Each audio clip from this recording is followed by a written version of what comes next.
가정이 하나가 되고, 가정이 믿음으로 하나가 되고, 가정이 화목하고, 가정이 행복했으면 좋겠습니다. 그것은 믿는 사람이나 믿지 않는 사람이나 모두가 다 함께 가지는 소원입니다. 그런데 우리는 거기에 더하여서 믿는 성도로서 우리의 가정이 믿음의 명문 가문이 되는 그런 소원을 가지고, 그런 꿈을 가지고, 그런 기도 제목을 가지고 또 하나님 앞에서도 그렇게 인정받을 수 있기를 바랍니다. 명가라고 하는 것은 이 명문 가문 그런 뜻입니다. 명문 가문. 명문 가문은 어떤 가문인가? 몇백 년이 지났음에도 그 전통을 이어가고 여전히 각 분야에서 두각을 나타내는 가문을 명문 가문이라고 합니다. 대표적인 명가로서 우리나라의 현대사에서는 유한양행을 들 수 있습니다. 유한양행 설립자인 유일한 박사님, 이 주식회사를 만들어서 자녀들에게 물려주지 않고 100% 다 사회에 환원을 했습니다. 참 대단한 일이죠. 또 그뿐 아니라 미국의 록펠러 가문, 또 일본의 최고 기업가인 마스시다 가문, 또 존경받는 부자가 된 스웨덴의 발렌베리 가문, 또 문화 보존을 위해 전 재산을 쏟아부은 간송 전형필 선생, 또 동양인으로서의 한계를 뛰어넘고 세계적인 음악가들을 배출한 지휘자 정명훈 씨 가문, 또 재산을 물려주지 않고 창의적인 아이로 키운 빌 게이츠 가문 등등 모두 다 명문 가문이라고 말할 수 있겠습니다. 이런 명가의 탄생 비결은 무엇일까? 그것은 바로 가정교육에 있습니다. 할아버지 때부터 아버지 또 그리고 당대 자손 때까지 변질되지 않고 내려온 신념과 전통이 어떤 환경에도 변함없이 그대로 지켜온 것이, 그대로 물려준 것이 그 비결이라 할 수 있습니다. 여러분의 가정도 명문 가문이 되기를 바랍니다. 명문 가문이 되려면 먼저 집안에 가훈이 있어야 됩니다. 신앙적인 가치관이 분명해야 합니다. 가족이 모일 때의 가풍이나 전통에 대해서 한 번쯤 고려해 볼 일입니다. 그 가정의 특징이 있어야 합니다. 다른 가정과 다른 우리 가정만의 특성이 있어야 합니다. 오늘 읽은 말씀은 신앙이 이끌어가는 한 족속을 소개하고 있습니다. 일명 레갑 족속입니다. 레갑. 우리 자주 못 들어본 말이죠. 레갑 족속. 레갑 족속은 도대체 어디서부터 왔는가? 모세의 장인어른 이드로가 겐 족속의 제사장이었어요. 그런데 후에 겐 족속 일부가 가나안 땅에 정착을 했습니다. 즉 겐 족속 중 레갑을 조상으로 하는 후손들이 레갑 족속입니다. 그리고 레갑의 맏아들이 요나답이라고 하는 사람이었습니다. 요나답은 이스라엘 왕 예후가 활동하던 시대에 살았던 지혜와 경건으로 덕망이 높은 인물이었는데 죽을 때에 자손들을 모아놓고 유언을 남겼어요. 우리 후손들은 이렇게 살아야 된다, 이런 것 하면 안 된다 하고 몇 가지 엄한 명령을 내렸고요. 그리고 후손들은 그 명령을 200년 이상 계속해서 지켜왔습니다. 그리고 예레미야 선지자가 활동하는 시대가 왔습니다. 예레미야 선지자가 활동하던 시대, 그때는 하나님께서 이스라엘 백성들에게, 그의 백성들에게 수많은 선지자들을 보내서 말씀하시고 경고하시고 또한 심판을 경고했습니다. 그럼에도 불구하고 이스라엘 백성들은 그 말에 귀를 기울이지 않았습니다. 듣지 않았습니다. 불순종함으로 말미암아 결국은 이스라엘은 하나님의 심판을 받아서 바벨론에게 멸망을 당하게 되었습니다. 그런데 아직 이스라엘이 멸망당하기 전이죠. 예, 예레미야 선지자가 이 이스라엘 멸망되기 직전에 예언 활동을 했던 선지자인데 하나님의 말씀을 전하는데 하나님이 이스라엘 백성들을 보니까 그렇게 많은 선지자를 보내고 경고해도 말을 듣지 않으니까 불순종하니까 결국은 하나님의 심판이 임할 것이라고 경고하면서 그들에게 레갑 족속을 보라 하고 예를 든 것입니다. 하나님이 인정하시는 믿음의 명문 가문이라는 것입니다. 하나님이 칭찬하는 믿음의 명문 가문 레갑 족속은 어떤 족속이었는가? 예. 오늘 본문을 통해 몇 가지로 살펴보겠습니다. 첫째로 믿음의 신앙의 명문 가문은 가정마다 신앙적인 기준을 세워야 합니다. 어느 날 하나님께서 예레미야에게 명령하셨어요. 레갑 족속들을 모아서 성전의 한 방에 다 모이게 해라. 그리고 그들에게 포도주를 마시라고 해라. 하나님의 명령이다. 너희들 포도주 마셔라. 그렇게 시켜보라고 했어요. 그래서 예레미야가 사람들을 레갑 족속의 후손들을 모아서 성전의 한 방에다가 모으고 포도주가 가득 담긴 사발과 잔을 놓고 마시라고 권유했습니다. 하나님의 명령이니 마셔라 그랬어요. 왜 하필이면 하나님께서 포도주를 마시라고 했을까? 그 이유가 있습니다. 이것은 그들을 시험하는 것입니다. 그런데 레갑 족속들은 그 포도주 마시기를 거절합니다. 그 이유는 너무도 단순합니다. 그들의 조상 요나답이 후손들에게 명령했기 때문입니다. 뭐라고 명령했느냐? 예레미야 35장 6절부터 보면 이렇게 나와요. 그들이 이르되 우리는 포도주를 마시지 아니하겠노라. 레갑의 아들 우리 선조 요나답이 우리에게 명령하여 이르기를 너희와 너희 자손은 영원히 포도주를 마시지 말며 그랬어요. 우리 조상이 영원히 자손들에게 포도주를 마시지 말라고 명령했기 때문에 우리 후손들은 포도주를 마실 수 없습니다 하고 그렇게 대답을 했습니다.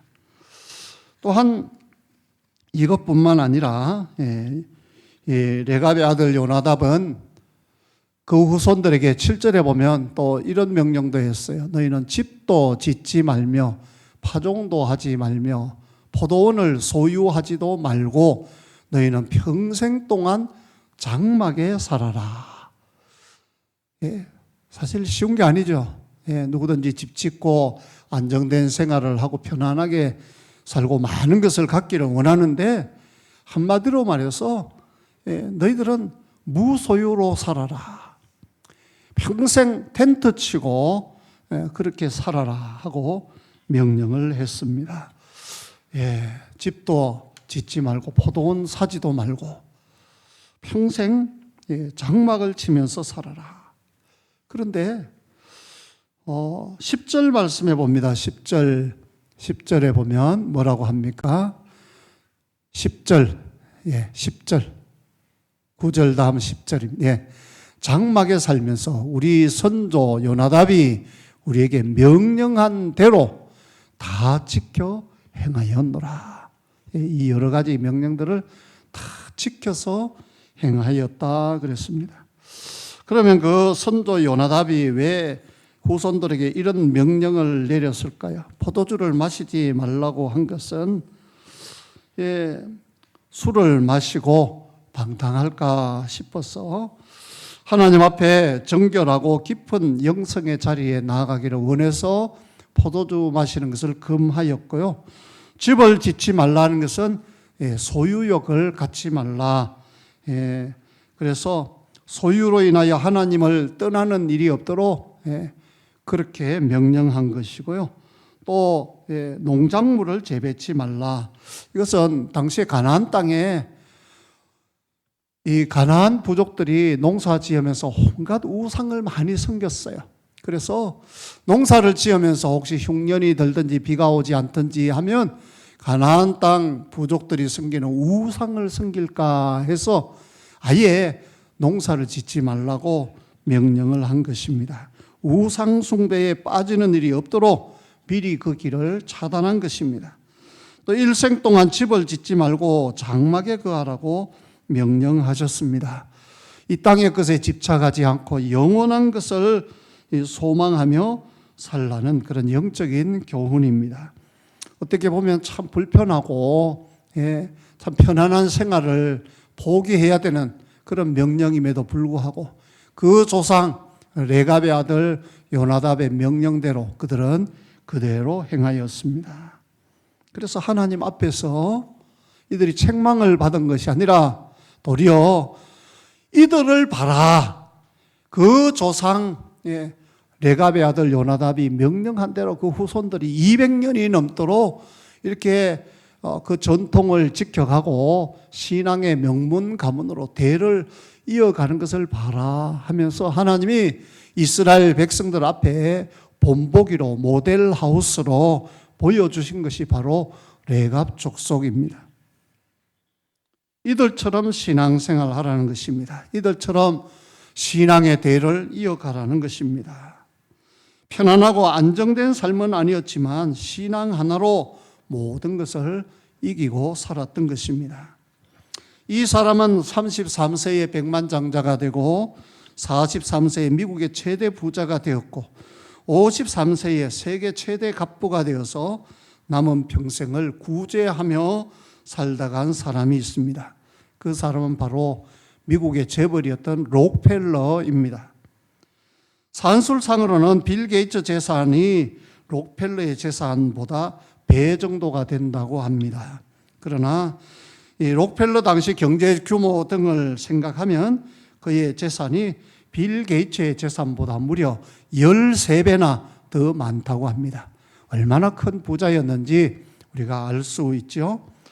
그런데 록펠러는 부잣집에서 태어난 사람이 아닙니다. 가난한 과부의 아들이었습니다. 가난했지만 어려서부터 어머니가 그를 무릎에 앉혀놓고 머리에 손을 얹고 기도하며 당부하곤 했습니다. 그리고 세상을 떠날 때에 다음과 같은 10가지를 꼭 지켜가기를 유언을 남겼습니다. 록펠러 어머니의 유언은 이렇습니다. 첫째, 하나님을 친아버지 이상으로 섬겨라. 둘째, 목사님을 하나님 다음으로 섬겨라. 셋째, 주일 예배는 본 교회에서 드려라. 넷째, 오른쪽 주머니는 항상 11조 주머니로 하라. 다섯째, 아무도 원수로 만들지 말라. 여섯째, 아침에 목표를 세우고 기도하고 시작하라.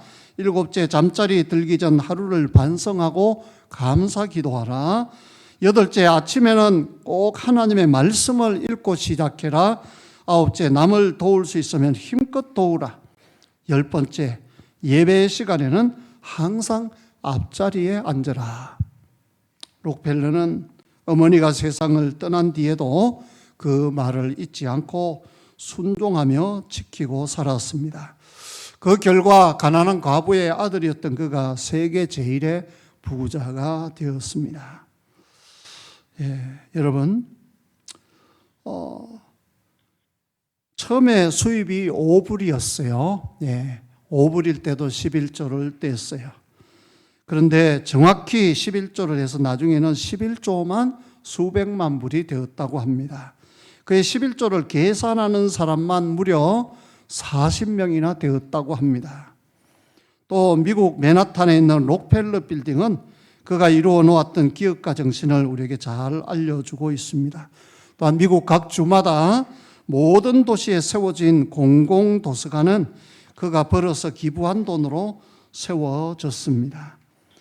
시카고 대학을 비롯한 24개 대학과 5천여 개의 교회를 지어서 헌납을 했습니다.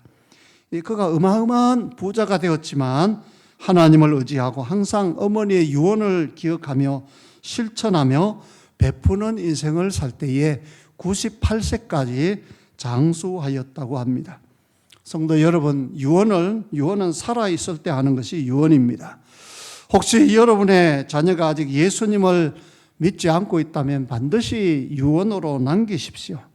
나의 최고의 소원, 나의 마지막 소원은 네가 예수님을 믿는 것이다. 천국에 가서 다시 만나는 것이다. 꼭 그렇게 유언을 남기시기 바랍니다. 또 아직 신앙생활이 시원찮은 자녀들, 후손들이 있으면 꼭 이렇게 유언하십시오. 부디 신앙생활 잘하기를 바란다. 예수님 잘 믿기를 바란다. 너무 구태의연한, 너무나 당연한 말인 것 같지만 너무나 중요한 말입니다. 진짜 신앙의 명가를 만들기 원한다면 지금부터라도 여러분의 가정에 신앙적인 기준을 정하시기 바랍니다. 우리 집은 무슨 일이 있어도 주일날 예배는 빠지지 않는다. 또 가정 예배를 적어도 한 달에 한 번은 드린다. 가정마다 신앙적인 기준을 정하고 또 그것을 지키고 전통으로 이어갈 수 있기를 바랍니다. 또 후손 대대로 그것을 지킬 수 있도록 하십시오.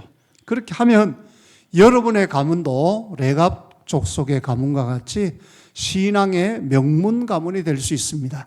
하나님께서 인정하시고 칭찬하시는 그런 복된 가정이 될 수 있습니다. 아무쪼록 여러분 마음의 소원이 나보다 내 자녀가, 내 자녀보다 내 손자, 손녀들이 더 예수님 잘 믿고 더 믿음 좋고 더 교회를 잘 섬기는 그런 후손이 되기를 원합니다 하는 그런 기도 제목과 그런 간절한 소원을 품고 살아가기를 바랍니다. 신앙의 명문 가문이 되려면 두 번째는 신앙적인 기준만 세워서 되는 것이 아니라 신앙적 명령을 대를 이어 지켜야 합니다. 예레미야가 예언하던 때와 요나답이 가족들에게 명령을 내린 때는 약 200년의 차이가 있었습니다. 그 말은 200년의 세월이 흐르는 동안에도 그 후손들이 변함없이 그 조상의 명령을 지키고 있었다는 것입니다. 18절 말씀을 봅니다.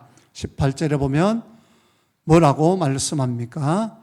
예레미야가 레갑 사람의 가문에게 이르되 만군의 여호와 이스라엘의 하나님께서 이와 같이 말씀하시기를 너희가 너희 선조 요나답의 명령을 순종하여 그의 모든 규율을 지키며 그가 너희에게 명령한 것을 행하였도다 그랬습니다. 세월이 흘러도 대를 이어서 조상의 명령을 계속해서 지켜나갔기에 레갑 족속은 신앙의 명문 가문이 될 수 있었습니다. 부자가 존경받고 살기는 힘든데도 불구하고 조선시대 최고의 부자로 불렸던 경주 최씨 가문은, 최부잣집은 존경받는 명문 가문이 되었습니다. 무려 300년간이나 만석군을 지내면서 어려운 이웃을 돕고 독립운동을 후원하며 큰 존경을 받았습니다. 경주에 가면 지금도 최부잣집 그 본체는 저렇게 남아 있습니다. 일반인들이 관람할 수 있도록 개방을 하는데요. 저 안에 들어가면 최부잣집에 이 가문의 육훈이라는 것이 적혀 있습니다. 6가지 집안을 다스리는 교훈입니다. 최부잣집의 후손들은 이 교훈을 지켜야 했습니다. 첫째는 과거를 보되 진사 이상 벼슬을 하지 마라 그랬어요. 높은 벼슬을 하면 언제 목이 날아갈지 모르죠. 그래서 가문의 안전을 위해서 진사, 낮은 벼슬이에요. 진사 이상은 벼슬, 높은 자리 벼슬을 하지 마라 그랬어요. 두 번째, 재산을 모으되 만석 이상의 재산을 모으지 말고 만석 이상의 재산은 그 이상 모으면 사해에 다 환원을 하라 그랬어요. 세 번째는 흉년기에 땅을 늘리지 말라 그랬습니다. 넷째는 찾아오는 과객은 귀천을 구분하지 말고 후하게 대접하라. 누구라도 손님으로 오면 후하게 대접해라. 그 다음에는 주변 백리 안에 굶어 죽는 사람이 없도록 하라. 마지막 시집온 며느리들은 3년간 무명 옷을 입어라. 제일 싼 옷이에요. 검소하게 살아라, 그 말이에요. 이것이 그 가문의 후손들이 지켜야 할 교훈이고 명령이었어요. 또 이것을 대대로 지킴으로 말미암아 최부잣집이 부자였지만 주변에 있는 사람들에게 존경받고 인정받는 그런 명가가, 명문 가문이 될 수가 있었습니다. 무려 13대에 이르기까지 부자였던 최준이라고 하는 사람은 1947년 나라를 이끌 인재 양성을 내세워서 대구대 설립을 위해 대부분의 재산을 기부했습니다. 대구대가 지금은 현재 영남대학교입니다. 여러분, 영남대학교 가보면 부지가 얼마나 넓은지 몰라요. 우리나라 아마 서울대학교 다음으로 부지가 넓은 학교가 대구에 있는 영남대학교일 겁니다. 영남대학교를 세우는 일에 대부분의 재산을 다 기부했습니다. 그리고 현재 집은 한 채만 남았다고 합니다. 근데 그 한 채조차도 관광객들이 와서 관람할 수 있도록 개방을 해 놓았습니다. 다 주고 다 내놓았다, 그렇게 말해도 틀림이 없을 것입니다. 여러분, 부자로서의 명가가 되기 위해서는 신념이 있어야 되고 또 그 신념과 전통을 계속해서 이어가야 하듯이 신앙의 명가가 되기 위해서는, 신앙의 명문 가문이 되기 위해서는 좋은 신앙의 기준이 있어야 되고 또 그 전통을 계속해서 이어가는 것이 중요합니다. 신앙생활에는 단절이 없어야 합니다. 끊어지는 것이 없어야 합니다. 신앙이 전수되고 한 집안의 3대가 한 교회 안에서 함께 찬양하고 예배하는 것, 얼마나 큰 축복이고 행복입니까? 제가 우리 교회 내에 3대가 함께 우리 교회에 출석하는 성도들이 누가 있는가 하고 제가 헤아려 봤더니 전희대 권사님 가정, 또 전재호 집사님, 김종남 권사님 가정, 또 조실래 집사님, 박혜숙 권사님 가정, 이승아 집사님, 김민주 권사님 가정, 이외선 집사님 가정, 김춘아 권사님 가정, 하신자 집사님 가정, 김성현 집사님, 황신자 집사님 가정 등 총 8가정이 있습니다. 물론 아들, 손자 다 예수님 믿고 또 신앙생활 잘 하지만 서울이나 수도권에 타지에 가 있는 그런 자녀들도 많이 있습니다. 지금 현재 우리 교회 안에 함께 3대가 신앙생활하는 가정만 해도 이렇게 8가정이 있습니다. 또 부모 자녀 간 2대가 나오는 집은 더욱 많습니다. 우리 성도들 보면 남편이 아직 믿지 않고 부인 혼자서 나오는 짝믿음 가정, 그런 여자 성도들의 마음의 가장 큰 소원은 남편이 함께 교회에 나와서 나란히 앉아서 예배 드리는 것입니다. 남편이 구원 얻는 것입니다. 이것보다 더 큰 기도 제목이 없습니다.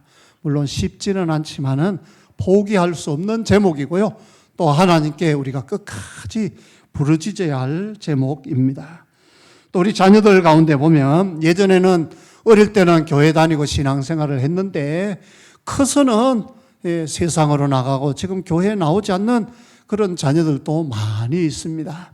그 자녀들이 다시 주님 품으로 돌아올 수 있도록, 교회에 나올 수 있도록 우리가 다시 기도하고 유언이라도 남겨야 합니다. 그렇게 할 때에 우리 자녀들이 다시 주님께로 돌아오는 놀라운 기적의 역사가 일어날 줄로 믿습니다. 하나님의 눈으로 볼 때 가장 큰 가정의 행복은 무엇일까요? 그것은 가족 모두가 믿음으로 하나 되는 것입니다. 모두가 한 교회에 나오면서 함께 신앙생활하는 것입니다. 참 이것은 하나님의 놀라운 축복인 것입니다. 구약 성경에 나오는 이스라엘의 실패, 이스라엘의 멸망의 원인은 무엇입니까? 한마디로 말해서 신앙 전수의 실패입니다. 신앙의 대가 끊어진 것입니다. 할아버지, 할머니, 부모님은 하나님을 잘 믿고 잘 섬겼는데 그 후손 때에 가서, 그 아들, 손자 때에 가서 신앙의 대가 끊기고 하나님을 섬기지 않고 우상을 섬기게 된 그것이 이스라엘의 멸망의 원인입니다. 여러분의 가정은 신앙의 명가가 되기를 바랍니다. 신앙의 대가 끊어지지 아니하고 신앙의 전통이 계속해서 대를 이어갈 수 있기를 바랍니다. 적어도 3대가 함께 하나님께 나와서 예배 드릴 수 있는 그런 가정 되기를 바랍니다. 자녀들이 멀리 살고 있더라도 명절 때라도 함께 와서 할아버지, 할머니 또 손자, 손녀와 함께 예배 드리는 그런 가정이 될 수 있기를 바랍니다. 마지막 세 번째는 신앙의 명가는 신앙적인 명령을 철저히 훈련해야 합니다. 예레미야가 레갑 족속들에게 포도주를 마시라고 했을 때 그들 중에 한 사람도 예외 없이 마시기를 거부한 것은 이미 철저하게 훈련이 되어 있었기 때문에 그렇습니다. 어렸을 적부터 철저하게 습관이 되고 몸에 배었기 때문입니다. 신앙은 어릴 때부터 부모님의 모습을 보고 배웁니다. 그래서 부모님이 먼저 신앙의 좋은 모범을 보여야 합니다. 부모가 하지 않으면서 하라고 할 수는 없기 때문입니다. 미국의 정치적인 명문 가문은 부시 가문을 들 수 있습니다. 아버지, 아들 모두가 대통령을 지낸 집안이고요. 부시 가문의 가훈으로는 자신을 너무 내세우지 말라, 팀을 중요시하라며 특히 할아버지인 부시 상원 의원과 외할머니 도로시 여사가 철저히 자녀들을 양육하고 가르친 결과입니다. 그래서 대통령을 2명이나 배출하는 가문이 되었습니다. 그 가훈이 엄격하게 지켜져서 후손들이 정신적인 강인함을 지닐 수 있었기 때문이라고 학자들은 분석합니다. 우리나라에도 감리교회에서 이숙녀 전도사님이라는 분이 계셨어요.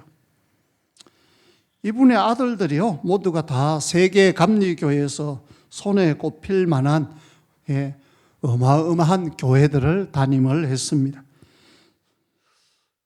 큰아들은 김선도 목사, 서울 압구정동에 있는 광림교회 담임을 했고요. 둘째 아들은 김홍도 목사, 세계 최대 감리교회인 금낭교회를 담임하셨고요. 또 셋째 아들은 김국도 목사, 서울 강남에 가면 올림픽공원 옆에 유리벽으로 만든 아주 멋지게 지은 예배당이 있는데 그게 바로 임마누엘 교회입니다. 그 임마누엘 교회를 담임했던 김국도 목사, 또 막내 김건도 목사는 미국 LA의 사우스베이 연합감리교회에 담임을 했습니다. 한 교회, 세계 최대 감리교회 담임 목사 하나 나온 것만 해도 대단할 건데 아들마다 다 그렇게 대단한 훌륭한 그런 목사님이 되셨습니다. 그런데 이분의 이야기를 좀 하려고 합니다. 이런 사형제가 세계적인 목회자로 쓰임받은 배후에 어머니 이숙녀 전도사의 하늘의 밀이 땅에 떨어져 죽는 믿음과 기도와 헌신이 있었습니다. 하나님께서 어머니 이숙녀 전도사를 보시고 그 아들들에게 그러한 복을 내리신 것입니다. 이숙녀 전도사는 1908년 평북 선천에서 3남매 중에 막내딸로 태어났습니다. 13살 때 교회 문 밖에서 들은 요한복음 14장 14절 내 이름으로 무엇이든지 내게 구하면 내가 시행하리라 하는 말씀이 이분의 마음에 꽂혔습니다. 그날 밤 엄마 몰래 자유롭게 예수 믿을 수 있게 해달라고 눈물로 기도했습니다. 이튿날 어머니로부터 신앙의 자유를 허락을 받고 기도에 응답하시는 하나님을 처음 했습니다. 또 결혼 정년기인 18세 때 신앙 좋은 목회자 자제인 김상현 형제와 믿음으로 결혼을 했습니다. 그런데 날라리 신자였던 신랑은 결혼 후 1년이 채 못 되어 독립운동을 한다며 집을 나가버렸습니다. 만주 땅으로 갔습니다. 이때 이숙녀 전도사는 다시는 결혼 생활하지 않고 혼자 몸으로 전도사가 되어 일평생 하나님께 봉사할 작정을 했습니다. 그런데 3년째 되던 해에 소식 한 장 없던 남편이 다시 돌아와서 결혼 생활을 시작하자고 합니다.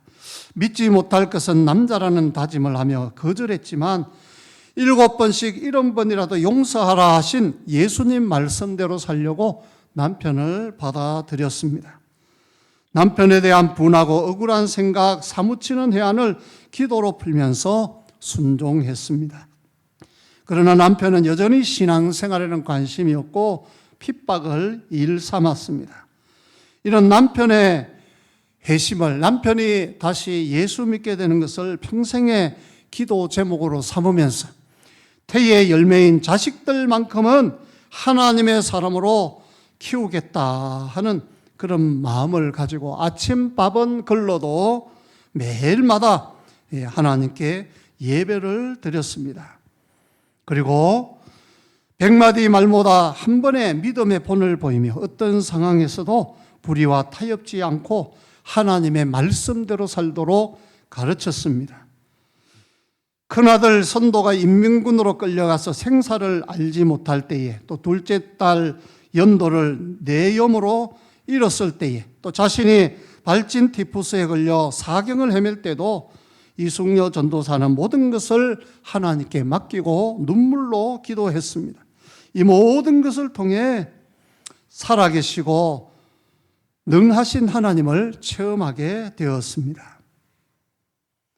6.25 전쟁의 폐허가 된 이 나라에서 하나님의 축복을 받는 길은 오직 주일 성수와 온전한 11조 생활에 있다는 목사님 말씀을 듣고서 그는 온전한 11조를 드리기로 결단하고 자신뿐만 아니라 자녀들도 폰폰이 들어오는 돈들을 하나님께 11조 드리도록 했습니다. 한 번은 11조를 드리고 나서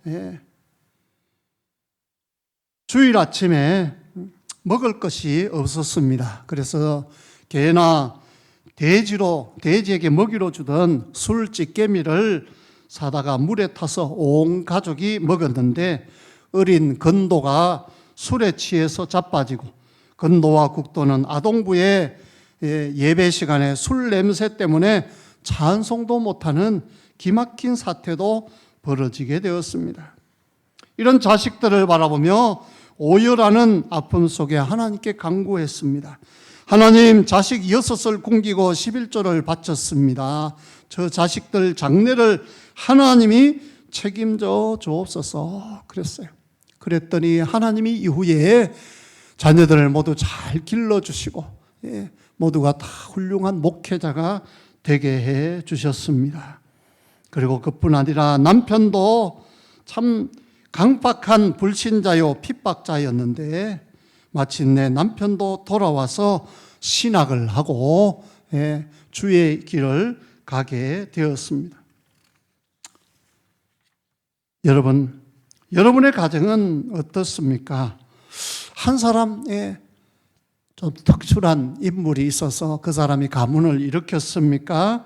아니면 여러분의 가정이 돈이 많아서 다른 사람들이 볼 때에 우러러 볼 수 있습니까?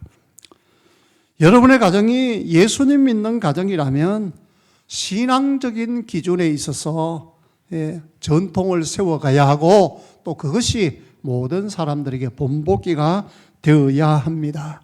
그리고 하나님이 보실 때도 정말 내가 복을 주고 싶다 그런 마음이 들 정도로 하나님의 마음을 감동시킬 수 있어야 합니다. 레갑 족속은 어떻습니까? 신앙적인 명령에 잘 순종하고 그대로 대대로 지켰더니 하나님이 복을 약속하십니다. 19절 말씀입니다. 19절 우리 한번 같이 읽어봅니다. 시작. 그러므로 만군의 여호와 이스라엘의 하나님께서 이와 같이 말씀하시니라. 레갑의 아들 요나답에게서 내 앞에 설 사람이 영원히 끊어지지 아니하리라 하시니라. 아멘. 내 앞에 설 사람, 하나님 앞에 설 사람, 하나님이 귀하게 쓸 사람, 하나님이 크게 쓰실 사람, 그 사람이 영원히 끊어지지 아니하리라. 하나님께 예배하는 자가 영원히 끊어지지 아니하리라. 얼마나 놀라운 축복입니까? 하나님께서 레갑 족속에게 이와 같은 복을 주신 것은 그 후손 대대로 신앙적인 명령을 잘 지켜 행했기 때문입니다. 오늘 우리 성도들의 가정도 이런 레갑 족속과 같이 신앙적인 기준을 정하고 또 부모가 좋은 믿음의 본을 보이고 신앙적인 유언을 남기고 또 후손들은 그 전통을 끊어지지 않고 계속 이어감으로 우리의 가정들이 적어도 3대가 함께 예배드리는 그런 신앙의 명문 가문들이 많이 나올 수 있기를 주님의 이름으로 축원합니다. 우리 다 같이 찬송가 559장을 부르겠습니다.